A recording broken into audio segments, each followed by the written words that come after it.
Avec l'aide de Dieu, on va parler justement le jour de la Iloula de Rabbi Shimon Bar Yochai. Eh bien, on va parler en fait d'un enseignement. On dit que le jour de la Iloula d'un tzaddik, il n'y a pas meilleure élévation du tzaddik que de rapporter ses paroles. Et vous savez tous que Rabbi Shimon Bar Yochai Alav Shalom est parti le 33e jour du Homer. Et Rabbi Shimon Bar Yochai a révélé une Torah qu'on appelle la Torah cachée, la Kabbalah. Et il a composé le Zohar HaKadosh. Il l'a fait avec tellement d'humilité et de discrétion que beaucoup de nos Chachamim se sont même posé la question de savoir si c'était vraiment lui qui avait été l'auteur du Zohar HaKadosh. Et Rabbi Shimon Bar Yochai nous rapporte dans le Zohar HaKadosh des enseignements incroyables, extraordinaires, des histoires des contes de fées. Et d'ailleurs, beaucoup de contes sont tirés du Midrash et du Zohar. Et on est même en droit de se poser la question pourquoi raconter des histoires aussi extraordinaires. Qu'est-ce que ça a comme intérêt? Juste pour aiguiser la curiosité de l'être humain? Est-ce juste pour justifier des comportements surnaturels au-delà des forces de l'humain? Ou y a-t-il un enseignement entier? Alors, il est évident que le personnage, la grandeur Rabbi Shimon Bar Yochai, ne s'est pas affirmé à travers son enseignement, mais il a cherché tout simplement à nous apporter quelque chose. Il a cherché à nous apporter des enseignements, et même de ces histoires extraordinaires, lorsqu'on est capable de tirer un enseignement, alors il ne faut pas manquer de le faire. Et ce soir, la particularité de ce cours, c'est que je vous retranscris, avec moins de brio, j'en suis persuadé, mais je vais faire comme je peux pour vous retranscrire un shiur de Rav Eliyahu Amar, qui est un Rav que j'ai connu il y a quelques semaines, bien que j'avais déjà des écrits à lui dans ma bibliothèque, j'avais quelques livres à lui. C'est un homme qui est incroyablement expert dans tout le Tanar, dans toute la Torah Kula, et notamment, il a écrit un livre sur le Zerach Shimshon. C'est un auteur, un Mekoubal qui a vécu à l'époque du Harizal HaKadosh, et ses écrits étaient extrêmement difficiles à comprendre. Et il a écrit en fait un livre dans lequel il reprend les écrits du Zerach Shimshon et il va les distiller au milieu d'autres histoires et d'autres explications pour pouvoir essayer de comprendre un petit peu la charpente de ces shiurim. Et donc, il donne beaucoup de shiurim sur Internet, sur YouTube. Et ce soir, c'est un shiur qu'il a donné il y a 2 jours, 3 jours. Et donc, je l'ai écouté pour vous et je vais essayer, Be'ezat Hashem, de vous en retracer les points principaux. La particularité de ce shiur, il est qu'il va en fait à la fois desservir le moment, c'est-à-dire le jour de la Iloula de Rabbi Shimon Bar Yochai, puisque c'est un enseignement du Zohar qui nous est rapporté au nom de Rabbi Shimon Bar Yochai, que son mérite nous protège. Et donc, rien de plus extraordinaire que de rapporter les paroles d'un tzaddik le jour de sa Iloula. Mais il est aussi en correspondance avec la parashat Hashavua, la parashat de Hémor, qu'on va lire, merci Hachem, ce Shabbat. Et c'est aussi un enseignement que rapporte le Zerach Shimshon. Donc, vous avez vu, on a fait comme ça le tour de tout ce qu'on voulait réunir. Et Baruch Hashem, on a ce shiur. En une vingtaine de minutes, on va essayer, avec l'aide de Dieu, de ramener ces 3 éléments et de faire en sorte que la mémoire de Rabbi Shimon Bar Yochai soit évoquée, soit élevée, Be'ezat Hashem. Alors, dans la parashat de Pinchas, dans le Zohar de la parashat de Pinchas, à la page 233 Amoud Aleph, on rapporte une histoire incroyable. Une histoire où Rabbi Shimon Bar Yochai, qui, en plus, il faut savoir que Rabbi Shimon Bar Yochai apprenait la Torah de Moshe Rabbeinu lui-même. Moshe Rabbeinu descendait et lui apprenait la Torah. Yahuwah Navi descendait et lui apprenait la Torah. Et lorsque Moshe Rabbeinu rapporte dans certains endroits du Zohar des enseignements, il dit, ça je vous le dis au nom de l'oreille du berger fidèle, Ne'eman Rea Mehemna, qu'il appelle comme ça, et qui n'est autre que Moshe Rabbeinu. Donc, Rabbi Shimon Bar Yochai rapporte des enseignements et dit au nom de qui il a reçu ces enseignements. Et donc, Rabbi Shimon Bar Yochai nous dit que Shlomo HaMelech est un personnage incroyable sur lequel nous avons fait de nombreux shiurim à la choule, mais il y a des histoires fantastiques. On a du mal à cerner, on a du mal à comprendre pourquoi Shlomo HaMelech est rentré dans des histoires hors du commun et quel était l'intérêt de tout ça. Alors ce soir, on va au moins, avec l'aide de Dieu, essayer de comprendre une histoire de Shlomo HaMelech. Et donc le Zohar, il dit page 233, mot d'Aleph, que Shlomo HaMelech, il a voyagé sur le dos d'un aigle. Alors, un Nécher, et dit le Zohar que ce Nécher avait la possibilité, un très très grand aigle, parce que Shlomo HaMelech était capable de dominer tous les mondes, aussi bien les mondes supérieurs que les mondes inférieurs. Et quand on dit que Shlomo HaMelech était le roi sur tous les mondes, ça veut dire que tous les malachim, tous les anges supérieurs, toutes les forces spirituelles étaient sous son contrôle, sous son égide. Shlomo HaMelech était aussi maître sur tout ce qui régnait sur la terre. Il n'y a jamais eu une guerre avec Shlomo HaMelech, jamais une conquête. Tous les peuples s'inclinaient devant Shlomo HaMelech, mais pas simplement les peuples. Même les animaux, même les plantes, même tout était au service de Shlomo HaMelech. Shlomo HaMelech était capable de parler à tous les êtres vivants, même des animaux. Il était capable de converser avec eux et de les soumettre à sa volonté. Un personnage hors du commun était Shlomo HaMelech. Et on rapporte que Shlomo HaMelech, dans ses voyages, avait l'habitude d'aller dans un endroit reculé de la planète, un endroit dont on ne connaît pas vraiment la situation géographique, mais il y allait avec de Yerushalayim, de son palais, de là où il était, il allait jusqu'à cet endroit qu'on appelait Tarmoud. Tarmoud, c'est un endroit que le Zohar décrit comme étant de l'autre côté de l'obscurité. Il était dans un endroit, on va dire, une autre dimension. Et cet endroit-là était connu comme l'endroit le plus tamé, le plus impur, qui soit le plus obscur, où personne ne pouvait rentrer à l'intérieur de cet endroit-là. Et le Zohar décrit là-bas, au nom de Rabbi Shimon Bar Yochai, qu'il y avait une telle obscurité, il y avait une telle profondeur que pour s'y rendre, Shlomo HaMelech était obligé d'écrire sur un pétek, sur un petit parchemin, le Shem HaMeforash, le nom ineffable d'Akadosh Baruch Hu, ce nom qu'on n'a pas le droit de prononcer, et il l'écrivait et il jetait ce pétek à l'intérieur de ce gouffre pour qu'il puisse en fait se frayer, pour ainsi dire, un passage et qu'il puisse en fait pénétrer au fond de ces abysses. Mais la question reste de savoir pourquoi il allait dans cet endroit. Eh bien, là-bas, le Zohar nous explique qu'il allait dans cet endroit-là parce qu'il y avait deux malachim, deux anges, qu'on appelle les Néphilim, les anges déchus. À l'époque de Béréchit, il y a des anges qui ont convoité les filles des hommes et ils sont descendus, ils ont été déchus, ils sont tombés de leur madriga de malach et ils sont venus en fait engendrer avec les filles des hommes. Et ces malachim ont fauté et ils n'ont jamais retrouvé leur configuration de malach originelle.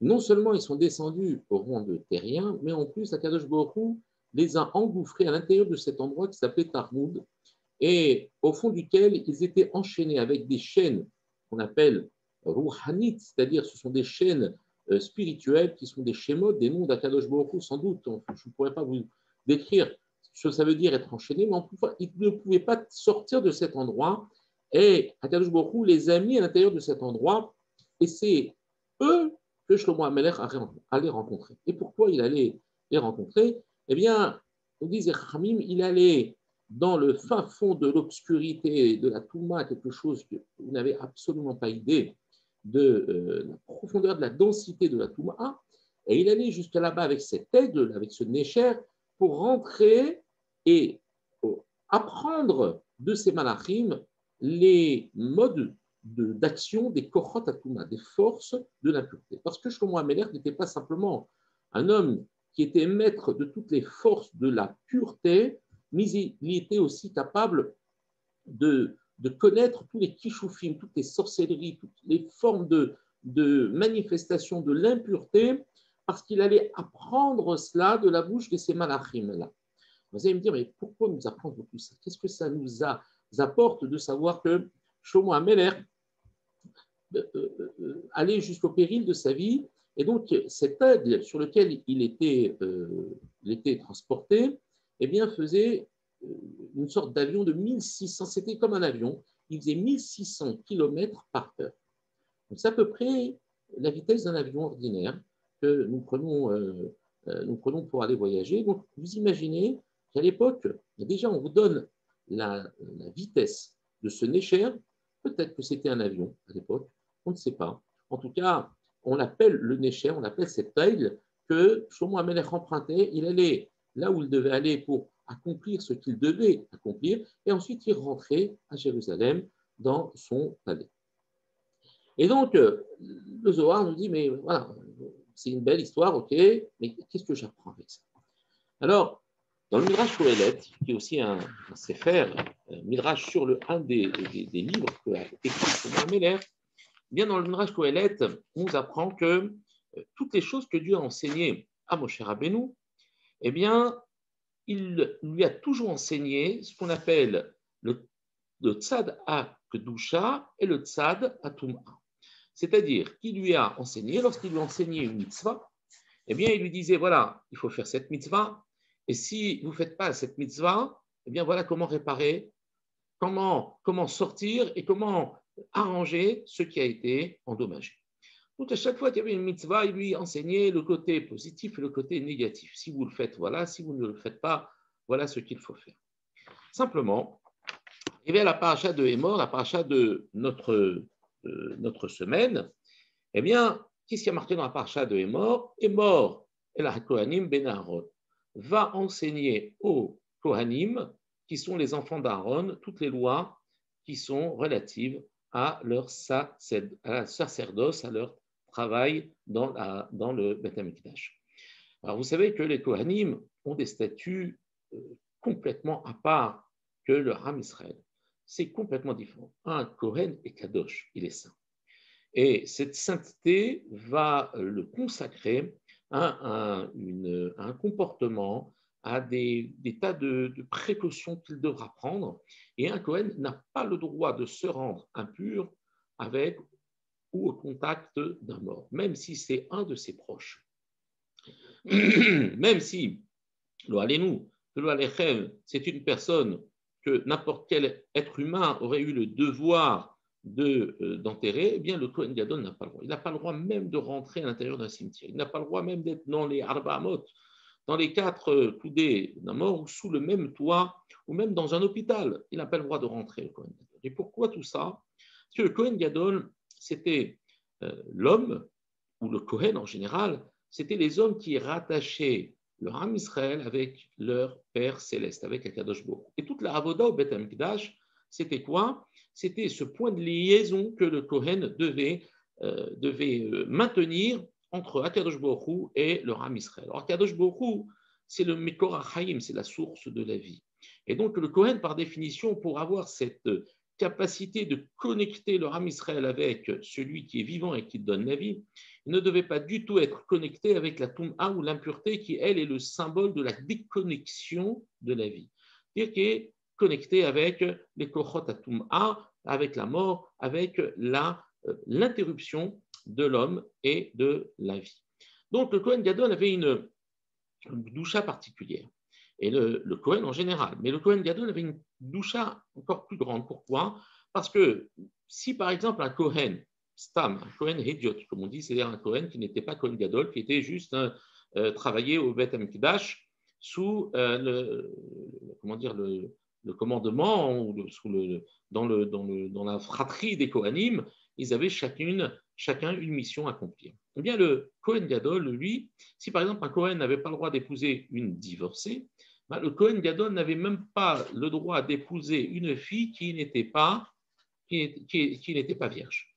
Il était même interdit pour le Kohen Gadol d'épouser une veuve. Alors, vous allez me dire, bon, le fait éventuellement qu'une divorcée puisse poser un problème, bien qu'aujourd'hui, on ne comprend pas vraiment. Parce que la Torah, elle parle dans le cas où, en fait, un homme a trouvé quelque chose d'impudique, quelque chose de négatif chez sa femme qui l'empêche de pouvoir continuer à être avec elle. Mais en vérité, aujourd'hui, on divorce pour tout et n'importe quoi. Les Khamim disent, attention, le divorce, c'est la dernière solution possible et imaginable. Mais aujourd'hui, malheureusement, les choses se font ainsi et nous n'avons pas la même conception que le divorce de la Torah. Même si la Torah donne dans le divorce une légitimité, il dit c'est une option, mais c'est une option qu'on doit choisir vraiment à la fin de toutes les options qui ont été utilisées. S'il n'y a pas de possibilité, alors la Torah permet le divorce. Et donc, dans le contexte de la Torah, cette femme qui a été divorcée, c'est parce que c'est cette femme qui s'est mal comportée.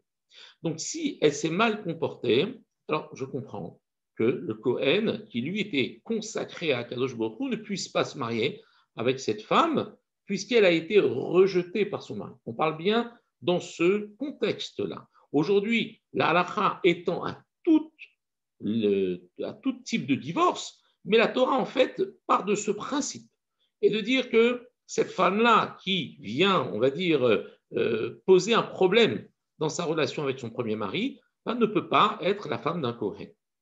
Alors, ça, on est plus ou moins capable de le comprendre. Mais la almana, mais la veuve, pourquoi elle n'a rien fait, la pauvre? Tu ne peux pas lui attribuer quoi que ce soit, ce n'est pas de sa faute, son mari est parti.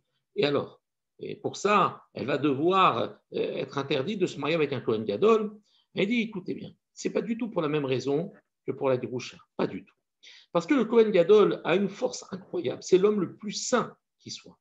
L'homme qui est capable de rentrer dans le Kodesh HaKodashim, dans le Saint des Saints, le jour de Yom Kippour, pendant quelques minutes, dans cet endroit dans lequel aucun Kohen, aucun homme ne pouvait rentrer, sauf le Kohen Gadol, même les Malachim ne pouvaient pas rentrer dans ce Kodesh HaKodashim, et si le Kohen était, se reprocher au Kohen ne fût-ce qu'une petite faute, mais insignifiante, eh bien, il mourrait à la Makom. Donc, il fallait, pour pouvoir rentrer dans le Kodesh HaKodashim et sortir du Kodesh HaKodashim, il fallait être un tzaddik gamour. On était sûr que si le Kohen avait passé ce test, c'était obligatoirement qu'il avait répondu par la pureté totale et absolue.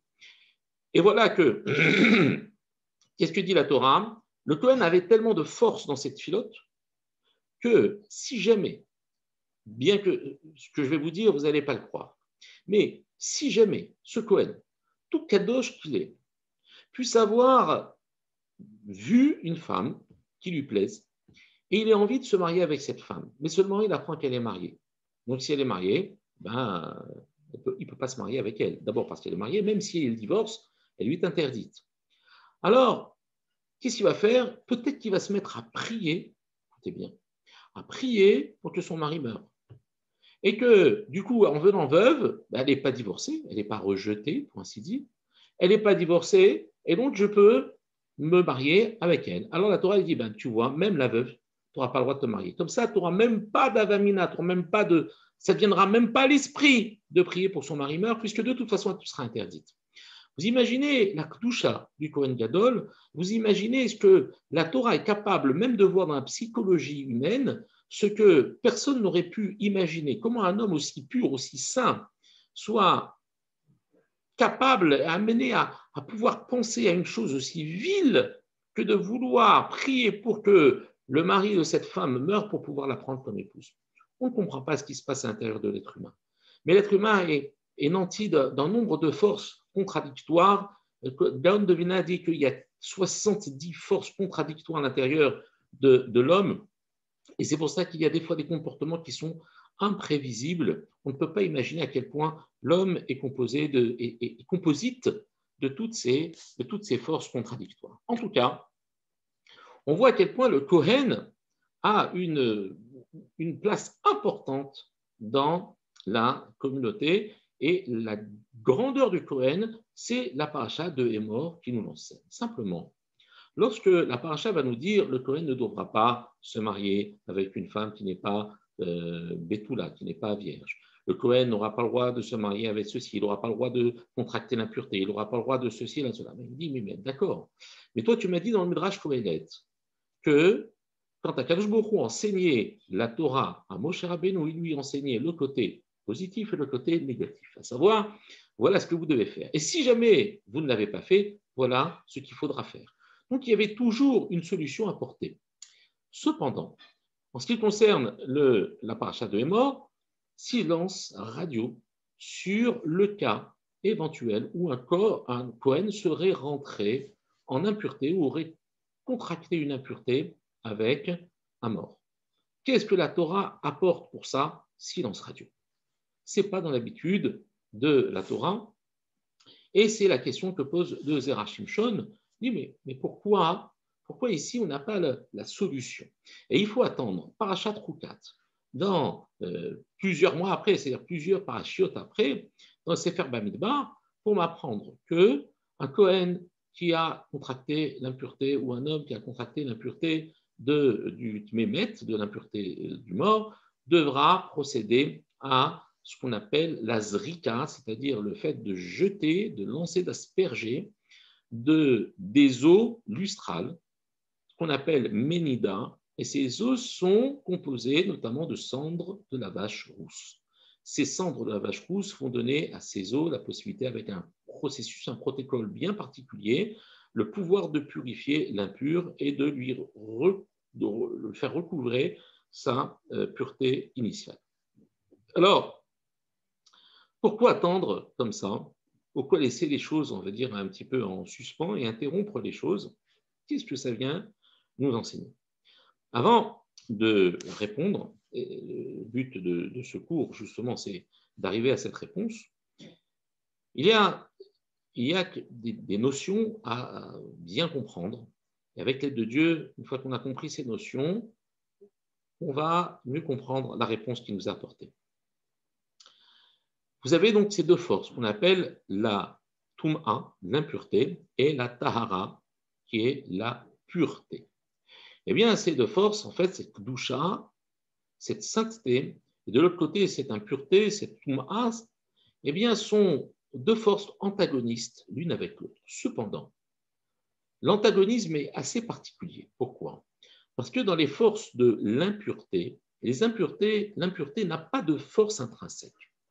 L'impureté est capable de provoquer des dégâts complets, mais seulement il n'a pas de mamashut, il n'a pas de consistance. J'explique. Par exemple, il y a marqué dans le Seder de Rosh Hashanah de la Tfila, il y a marqué Be'isha tichle ka'ashan min haaretz. Tu vas en fait exterminer la Tum'a, l'impureté, comme Kirachan, comme une fumée. Tichle, tu vas la terminer, tu vas l'éparpiller comme une fumée. Ça veut dire quoi? Ça veut dire que l'impureté, c'est comme une fumée. C'est comme une vapeur, quelque chose qui peut aveugler, quelque chose qui peut étouffer, quelque chose qui peut faire mourir, mais qui, finalement, avec un petit courant d'air, tout va se dissiper. En vérité, le Koach Hatuma, il est dans l'intoxication. Il est quand on dit intoxiqué, ça veut dire faire croire quelque chose. Il a un effet néfaste, mais en vérité, il n'est rien. Il suffit simplement, ce qu'on appelle d'un petit vent pour complètement dissiper la Touma. Alors vous allez me dire, mais comment elle résiste la Touma? Alors comment on la combat? Comment on peut sortir de cette agression qui est en fait un travail de toute une vie? C'est de fuir l'impureté pour s'accrocher à la kedusha et à la pureté. Bien, il y a deux façons de faire fuir l'impureté. Il y a ce qu'on appelle la kedusha ou la tahara, la kedusha, la lumière qui va en fait arriver par en haut, qu'on appelle le or gadol ou or elion. Cette lumière qui est, supérieure, qui va en fait, dès qu'elle va arriver, immédiatement la Touma va fuir. Elle ne peut pas supporter la présence de la Kedusha. Ce n'est pas possible. Et donc, dans ce cas-là, quand la Kedusha va arriver par en haut, eh bien, immédiatement, tout va partir. Quel est cet exemple de Kedusha qu'on a reçu? C'est Eh bien, à l'époque de la sortie d'Égypte, nous étions un peuple enfoui dans les 49 degrés d'impureté. Nous n'avions que 2 mitzvot à notre acquis. Nous avions uniquement la Mila et Korban Pessah. Aucune raison flagrante d'investir dans un peuple d'idolâtres, dans un peuple qui avait été bafoué, brimé, tout ce que vous voulez. Et donc, on ne comprend pas bien comment Akadosh Baruch Hu a sauvé ce peuple-là. Simplement, Akadosh Baruch Hu, lui, qu'est-ce qu'il a fait? Il est venu, et par ce Or Elyon, par cette lumière qui est supérieure, il est venu tout de suite repousser tous les Kitroudim, tous les accusateurs, toute cette Toum'a, et il a donné en fait en matana, comme une sorte de cadeau, cette doucha au Ram Israël. Le problème, c'est que donner les choses sans un travail personnel, ce n'est pas quelque chose de pérenne, ce n'est pas quelque chose qui peut durer. Donc il fallait, en attendant que Akadosh Baruch Hu écarte les forces du mal, que les Bnei Israël acquièrent au fur et à mesure, chaque jour, pendant cette période de Romer que nous vivons, pendant les 49 jours du Romer, que nous puissions faire sortir un Koach Hatum'a, c'est-à-dire une force d'impureté. Nous étions dans le 49e degré d'impureté, donc quand il y avait une impureté qui partait, il y avait une doucha qui rentrait, jusqu'à ce que nous soyons capables d'arriver au 49e degré de pureté et que nous puissions recevoir cette Torah au bout de ces 49 jours. Donc en fait, il y a un travail, c'est-à-dire qu'Akadosh Baruch Hu, d'un côté, il peut, ce qu'on appelle, faire fuir comme ça, immédiatement par une force supérieure, complètement anéantir et écarter les Kochot Hatuma. Mais il y a aussi une deuxième manière de tuer cette Touma, parce que cette Touma, qu'est-ce qu'elle fait? Elle ne peut pas vivre si elle n'a pas à l'intérieur une Neshama. C'est quoi la Neshama de la Touma? C'est l'étincelle de Kedusha. Et qu'il existe des étincelles de Kedusha qui sont enfermées à l'intérieur de la Touma. Et si, aujourd'hui, à chaque instant que nous pratiquons des mitzvot, que nous faisons les mitzvot, que nous faisons la Torah, que nous étudions la Torah, nous faisons ce qu'on appelle un birour, c'est-à-dire que nous nettoyons tout ce qui se trouve enfermé à l'intérieur de la Touma. Et nous retirons cette étincelle de Kedusha, quand nous faisons par exemple une bracha sur un fruit, quand on met les tefilines, quand on allume les bougies de Shabbat, quand on mange kasher, tout ce que l'on fait ont une capacité de venir nettoyer. Et quel est le but de ce nettoyage? C'est de sortir finalement les sources de vitalité de la Touma qui est intérieure de la Touma, qui ne peut pas sortir sans que nous participions à cette évasion à travers les mitzvot, les maasim tovim et tout ce que l'on fait envers Akadosh Baruch Hu. Donc, nous, on va aller rentrer à l'intérieur de la Touma. Mais cette Touma, elle est des fois tellement dense que personne ne peut rentrer à l'intérieur de cette Touma. Personne, parce que si jamais on s'aventurait à rentrer ne serait-ce que le petit doigt, on serait complètement avalé par la Touma et définitivement anéanti.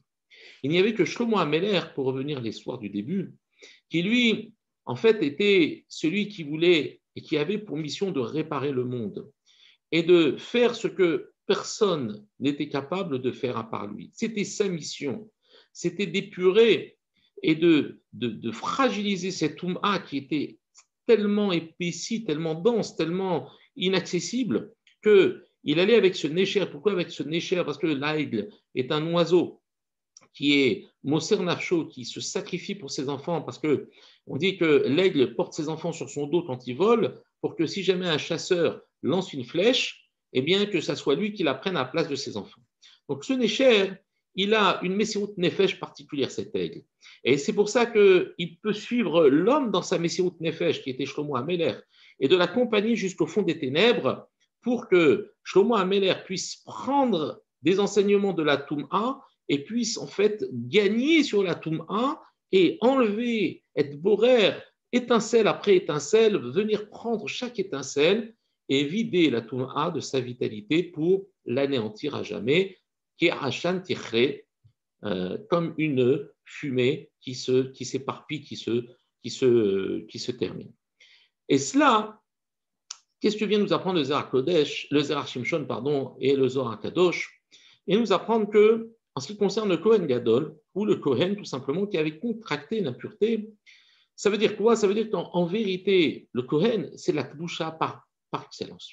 Comme on a dit, le Kohen, il a une vie qui est autour de la Kedusha. Il n'a pas le droit de se rendre impur avec un mort, alors que tout Israël a des obligations vis-à-vis de tous ces derniers devoirs. Mais le Kohen, lui, il n'a pas le droit, parce qu'il est particulier Kohen. Et lui, il ne peut pas rentrer dans le Tzadatouma, ce n'est pas possible. S'il rentre dans le Tzadatouma, c'est fini, il ne peut pas s'en sortir. Il ne peut pas s'en sortir. Alors, ça veut dire quoi? Ça veut dire que nous sommes déjà complètement imbriqués entre la Touma et la Tahara. Nous sommes déjà des composites de ces deux forces, depuis la faute d'Adam Arishon, depuis le débarrage de l'humanité. Quand Adam Arishon, il a fauté, il a fait rentrer les Kochot Atouma à l'intérieur de la Kedusha. Et donc, nous sommes dans un hirvouv, dans un mélange entre ces forces de l'impureté et de la pureté. Et donc, quand il y a un travail à faire, ce bureau, on peut, pour ainsi dire, quelque part, on est sur la frontière, on est sur la ligne dans laquelle on peut éventuellement faire passer une étincelle de Kedusha dans son domaine de Kedusha. Mais lorsque le Kohen faute, que ce soit volontaire ou par inadvertance, c'est-à-dire que quand il est en contradiction avec son état de pureté et qu'il a contracté l'impureté, alors là, immédiatement, qu'est-ce qu'il fait? Il est complètement avalé dans cette impureté. Il est avalé dans cette impureté. C'est un peu comme s'il rentrait entièrement à l'intérieur de la Touma. Et donc, il n'y a pour ainsi dire pas dans son repère, il n'y a pas de possibilité de prendre du recul par rapport à ça. Il n'y a pas de solution pour le Kohen. C'est pour ça que la Torah ne donne pas de solution dans les morts. Alors, vous allez me dire, mais il y a une solution, non? Roukat. Il faut qu'il jette, que quelqu'un d'autre jette sur lui de l'eau, de ce qu'on appelle Ménida, avec cette para adouma, avec ses cendres à para adouma pour le purifier. Mais ça, vous croyez que ça vient de qui? Ça vient de ce Or Elion, c'est-à-dire de cette lumière qui est suprême, cette lumière supérieure qui vient en fait repousser l'impureté. Pourquoi? Parce que le Kohen ne peut pas se détacher lui-même, comme un prisonnier ne peut pas sortir lui-même de sa prison. Le Kohen, ayant contracté l'impureté, c'est pour ça qu'il dit attention, il ne faut pas toucher à l'impureté, parce que si tu touches l'impureté, tu lui donnes de la force. Puisque toi, tu es Kedusha, toi, tu vas la vitaliser. Donc, si maintenant tu la vitalises, il ne faut surtout pas rentrer en contact avec la Touma, tu lui donnes une raison de vivre. Et donc, puisque tu lui donnes une raison de vivre, tu ne peux pas t'en sortir. Alors, qui va t'en sortir? C'est Akadosh Baruch Hu. Mais Akadosh Baruch Hu ne le révèle que dans Chukat. Ça veut dire que Akadosh Baruch Hu, il dit dans le cas où le Kohen est tombé, malheureusement, volontairement ou involontairement, eh bien, alors dans ce cas-là, moi je viendrai et je le prendrai de là où il est. Ça veut dire que ici le message est absolument incroyable. Peu importe la situation dans laquelle un homme se trouve, il a toujours la possibilité de s'en sortir. Et si il est dans une situation dans laquelle, en fait, lui n'a pas la possibilité de s'en sortir, alors Akadosh Baruch Hu viendra le prendre de là où il est. Bien que le Kohen soit l'élément direct il nourrit sa propre impureté. Il va donner vie à l'impureté, il va renforcer l'impureté. Ça veut dire qu'en fait, c'est comme s'il rentrait dans une spirale, dans un siphon qui va l'absorber et qui se nourrit de lui. Akadosh Baruch Hu, qu'est-ce qu'il va faire dans Chouka? Je vais te jeter juste des gouttes d'eau, et ça va te purifier. Mais d'où ça vient cette pureté? D'où ça vient cette doucha? Ça vient d'Akadosh Baruch Hu. Tant qu'on est en vie, on est toujours connecté à Akadosh Baruch Hu. Ça veut dire que avant de rentrer dans l'irréparable, Akadosh Baruch Hu, il dit, je te donne les solutions. Vas-y. Quand il y a un côté positif, un côté négatif, ce qu'il faut faire, ce qu'il ne faut pas faire, tu ne l'as pas fait, alors voilà la tchouva, et je t'aurais déjà prévenu avant de ne même pas rentrer dans la Touma. C'est le cas du Kohen. Ça, je n'ai pas de solution pour toi. En revanche, si jamais ça arrive, moi, je viens vers toi. Et moi, je te tire. Et moi, je te sors parce que je viendrai avec ce Or Elion, avec cette lumière qui est supérieure, une lumière du dessus, qui va en fait faire complètement fuir la Touma et te sortir de cette prison qui est l'impureté. Voilà l'enseignement que nous apporte le Zohar HaKadosh, Rabbi Shimon Bar Yochai, Zchuto Tagien Aleinu. Voici les enseignements que nous rapporte le Zohar Shimshon à travers le Midrashim et le Zohar.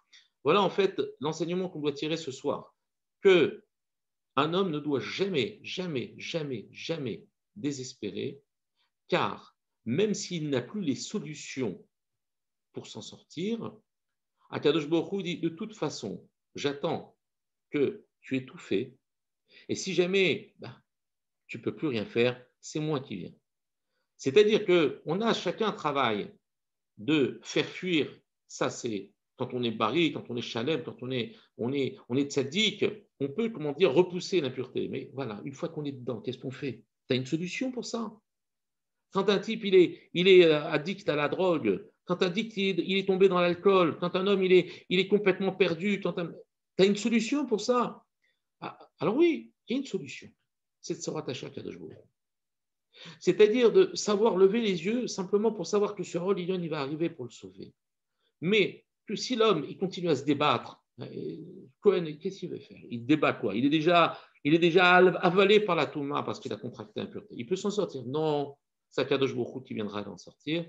Et bien, Zatachem, Kadosh Baruch Hu nous sorte de toutes ces tsarotes dans lesquelles on se sent complètement prisonnier. On a l'impression qu'on est victime de notre innocence. On devient même, comment dire, craintif de son propre conjoint, de ses propres enfants. On est dans un univers où on devient complètement paranoïaque, mais en fait, la paranoïa, elle est uniquement parce qu'on a le sentiment qu'on va s'en sortir tout seul. Non, il faut simplement savoir lever les yeux. Akadosh Baruch Hu, il dit même le Kohen qui fait l'irréparable, je viens, je le prends et je le sors, Be'ezrat Hashem. Be'ezrat Hashem, Akadosh Baruch Hu, Somevatel Kol, Dezerot Kashot, Velarot, Amen, Kiniratson.